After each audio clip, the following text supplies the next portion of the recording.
Il est 1 h du matin ce 14 juillet.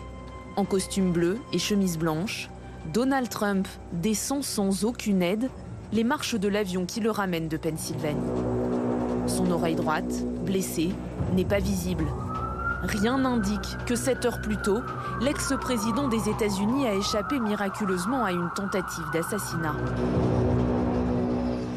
Des images immédiatement entrées dans l'histoire. Celle d'un candidat invulnérable qui se relève, seul, le visage ensanglanté, mais le poing dressé. Quelques minutes qui viennent bouleverser en profondeur la présidentielle américaine.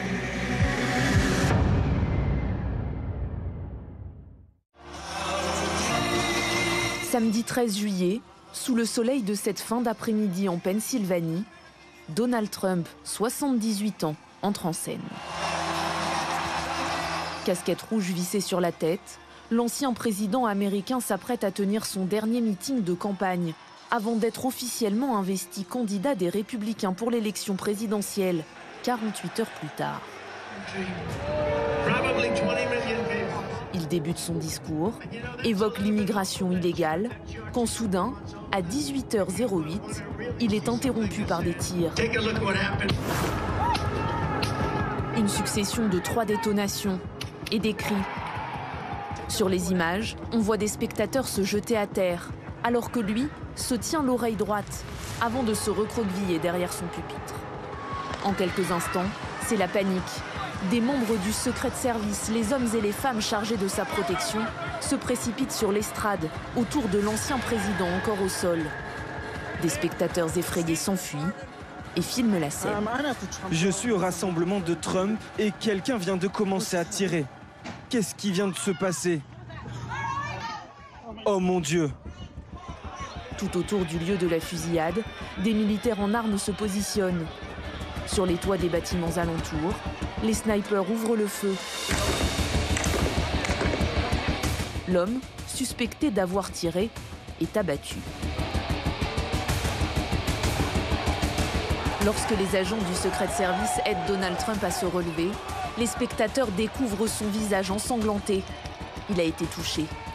6 gardes du corps font bouclier autour de lui et tentent de l'escorter pour l'exfiltrer. Mais l'ancien président ne se laisse pas totalement faire et lève le poing vers la foule qui l'acclame.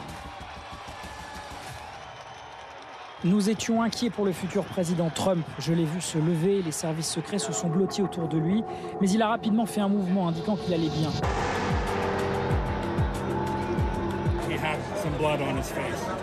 Quand il est réapparu, il avait du sang sur le visage.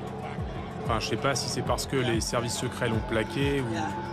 Enfin, je sais pas d'où ça vient. Ah, je suis bouleversé. 2 minutes à peine après le début de la fusillade, Donald Trump est conduit jusqu'à ce véhicule noir et quitte les lieux, direction l'hôpital. Il donnera de ses nouvelles sur les réseaux sociaux, moins de 3 heures plus tard.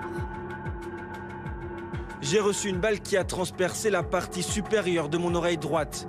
J'ai immédiatement su que quelque chose n'allait pas. J'ai entendu un sifflement, des coups de feu, et j'ai immédiatement senti la balle déchirer ma peau. L'ancien locataire de la Maison-Blanche est légèrement blessé.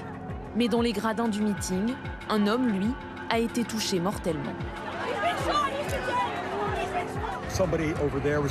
J'ai entendu quelqu'un qui criait « On lui a tiré dessus, on lui a tiré dessus ». Je me suis donc rendu sur place. J'ai dit « Je suis médecin urgentiste, laissez-moi vous aider ». Le type était retourné sur lui-même et s'était coincé entre les bancs. Il avait reçu une balle dans la tête, il y avait beaucoup de sang. 2 autres spectateurs sont gravement blessés. Le tireur, lui, est mort. Selon le FBI, il s'appelait Thomas Matthews Crooks, âgé de 20 ans. Il n'avait aucun antécédent judiciaire. On le voit ici sur une vidéo filmée lors de sa remise de diplôme en 2022. Le jeune homme résidait dans la banlieue de Pittsburgh, en Pennsylvanie, dans cette rue aujourd'hui bouclée par les enquêteurs. Des explosifs ont été retrouvés dans sa voiture. Quelles étaient ses motivations ? D'après les premiers éléments de l'enquête, il était enregistré comme étant un électeur républicain qui devait voter pour la première fois en novembre prochain. Comment cet homme a-t-il pu s'approcher aussi près d'un candidat à la présidentielle théoriquement placé sous haute protection? La sécurité autour de Donald Trump est-elle suffisante? Sur le site, voilà à quoi ressemble la configuration des lieux. Un champ dans lequel la scène du meeting a été installée et à proximité, sur le côté, des bâtiments. C'est sur ce toit à une centaine de mètres que se trouvait le tireur présumé.